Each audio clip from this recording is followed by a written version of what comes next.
I can't sing very well. Hey, it's the Kepo of PubClub.com. Chris, do you sing? No, no. No, not at all. I attempted it once. It didn't go well. It didn't go well. Not even karaoke? No, not even karaoke. That's the worst. My friend Chris Gomez here of the Little Italy Association in San Diego. Chris and I are going to chat about Little Italy and how cool it is here. And first of all, we have a little cheers. Hello. Of course, when you clink, you drink on PubClub.com. So, Chris, where are we and what are we having? Well, right now we're at Nona's. It's a Cafe Zucchero. It's a Fusilaki restaurant. They own a couple of restaurants here in Little Italy. And right now we're having an Aperol Spritz. It's a good summertime beverage, nice fresh Campari alcohol with Prosecco and a slice of orange wedge. Well, it's really good. It also packs a little bit of punch to it, kind of a secret punch. There you go. and we're here in the happy hour time. And so, what are some general happy hour rules about Little Italy? Well, you can't, like anywhere in Italy, you can't go somewhere without getting a bite. So in Little Italy, the benefit is there's a lot of restaurants that not only provide discounts on cocktails and specialty cocktails, but they give you bites. And so you not only leave here with a little bit of fun and light step, but you also leave full. So.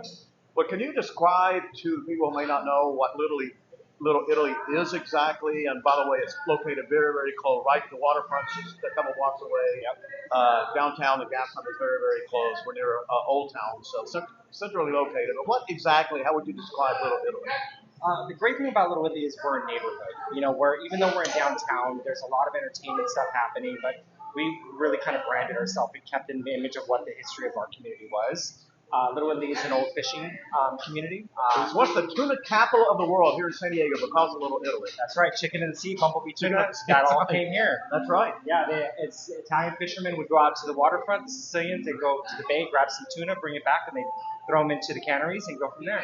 So historically, Little Italy was originally called Middletown back in the 20s.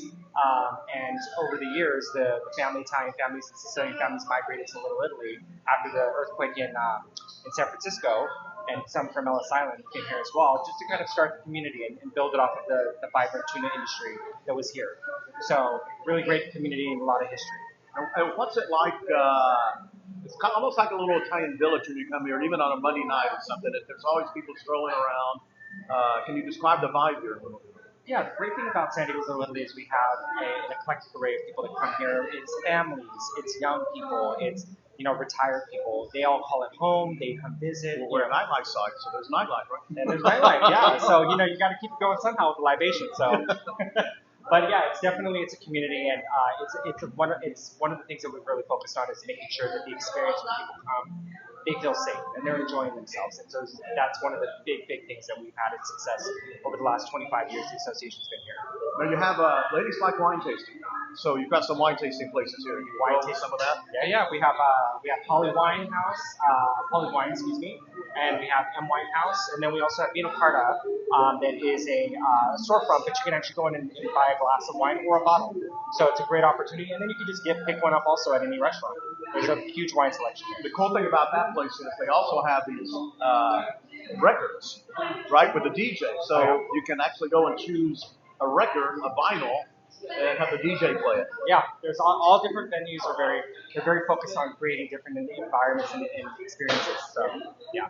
Now you've got some really cool places here too. You've got Cloak and Pedal, which we mentioned earlier in another video, that has happy hour late at night from 9 to 1, right? About $9 certain drinks and certain food. And you have the beautiful Morning Glory, which is one of those beautiful bars in San Diego. Although maybe you can give a tip on how to get into it. Get there early. Early, like when you wake up. Exactly. When the sun's coming up, that's when you should get in line. But that's right. Morning Glory is a great restaurant. It is one of the Consortium Holdings restaurants. They own several businesses and restaurants in Little Italy. But every one that they touch, they've created a very unique experience, and that's also what adds to the charm of our community. Is it's eclectic, and even in their collection, they have Born and Raised, they have Underbelly, they have Morning Glory, Craft and Commerce. They actually just acquired La Pension Hotel, so we're really interested to see what they're going to do after they did what they did with the Lafayette Hotel.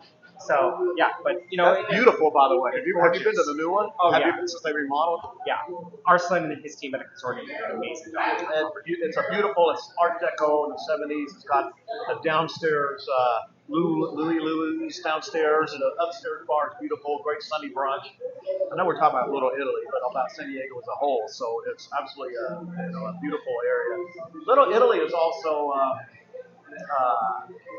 You have a farmer's market, which is kind of families, but you can go and get some wine afterward, which is really cool. And it's more than just wine, right? Mm-hmm. Well, like we said, we have Campari here. All Italian liqueurs. Uslaki family, who actually again has known us where we're at, just launched their own liquor line called Musa, which is a shaken oatmeal espresso martini that you can purchase here at the restaurant or even at a liquor store. Smaller bottle, large bottle. But it's a great thing. You throw it in the fridge, shake it up, and then throw it over some ice, and you pick it up. Now, people ask me, recommendations where to eat in Little Italy. And you know what I always tell them? I always tell them, go to the place with the shortest line. Because the food, if there's a big line at one place, you go next door, the food will be phenomenal, and you'll have you still have a great experience. Would you agree with that? I do. I think no matter which line you choose, whether short, long, or none at all, there's always some kind of really unique experience as far as cuisine goes. And that's the awesome part about this is that with Little Italy, where you would think, oh, it's just Italian. That's all it is. No, we have Harumama, which is a Japanese restaurant. We have Rocky Rocky. There's so many different components. And we have like Fisher's, which is a Mexican restaurant that actually is from DF, La Ciudad, Mexico City. And this was the first one they opened in the United States. It is in Little Italy. So we're really proud to have Michelin star restaurants, international restaurants, and Top Chef restaurants. Top Chef Richard Blaze has a couple restaurants here in Little Italy, and Michelin star restaurants. And so it's a really great experience. And with each restaurant, they also have really great bars. And the Kokomai is cool. Kokomai is right at Date and India. It's upstairs, so it looks down. It's a really, really cool bar. Yeah. They have another establishment on, I believe, Pacific Beach, but this one, that was the perfect piece and element that was added to that corner that just kind of set that whole intersection off. Because the Piazza della Familia is right there where you can, sit there and enjoy the public space. And if you wanted to get a drink or a bite, you could go to Food Hall, Little Italy Food Hall, or Gray's. But then you can also just sit up at Kokomai and look down at the people there and just be comfy up in your little spot. And great cocktails. The food there is phenomenal. It's a really, really good spot. That's unsolicited, by the way. But I was there for their anniversary party. There you go. A few weeks ago. It's also more than Italian stuff, as you mentioned, because there's an English pub. And my favorite place, I like the nice stuff. Yeah. But I also like to get, basic stuff. So one of my favorite hangouts in San Diego is the Waterfront Bar. I was just there this weekend. I swear, if you ever want to go to get a great cocktail and just in general, like an over-the-counter kind of thing, and some quick food, by far the best. Their food menu is small, but I'm telling you, chicken chipotle sandwich, because they marinate it overnight, is phenomenal. Yeah. So the menu is limited, but it's really, really good. The drinks are cheap. You can get a bottle of beer for like $5. A bottle of champagne for $15. He knows that. I know that just because I went for brunch this weekend. I got a surf and turf burrito, which was superb. Wow. Yeah. $15 for a bottle of champagne. There you go. And it's on the water. I asked them one day. It's the oldest bar in San Diego. Oldest continuous bar in San Diego. Now, typically it's the oldest bar dating back to the 1800s, but it hasn't been a part of it. But the oldest continuous bar dating back to the 1920s is the Waterfront. And I asked them, what's it called the Waterfront? It's not on the waterfront, but apparently all that's landfill. Yeah. How far up did it go to the waterfront? It was just behind the waterfront. Yeah. So Kecker Boulevard was actually Harbor Drive. Okay. So the county administration, waterfront park, and all that is stretched. It's from the bay. There was land that was brought in, but yeah, that's why all the fishermen used to go and get their drinks there while they waited for the boats to get ready. Oh, really? Yeah. So it was a really cool opportunity. The other really cool piece of history is if you ever go into Filippi's Pizza Grotto and you notice those Chianti bottles that are hanging from the ceiling. Okay. Well, so what they've done is historically all of the fishermen used to go get their provisions from there before they would go out.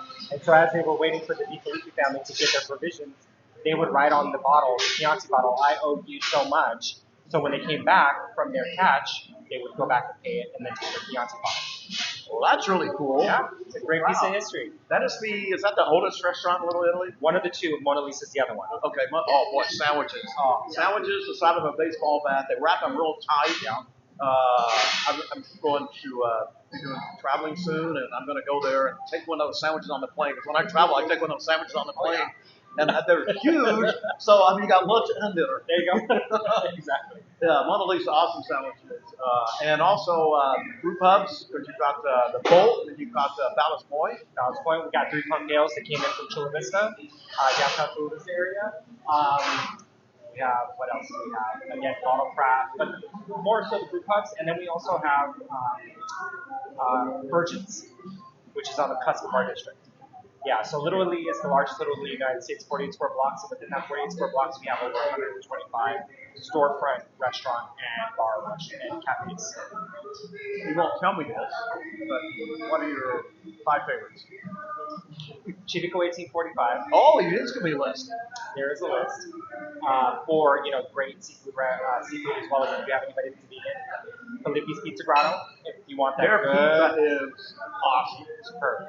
And good pizza there. Mona Lisa, I love their lasagna. Lasagna, not just they have a little restaurant. Right next door is the restaurant side of it. Davanti and Roteca is really great. They have this amazing focaccia bread with honeycomb on top. They have a really great bar there too. And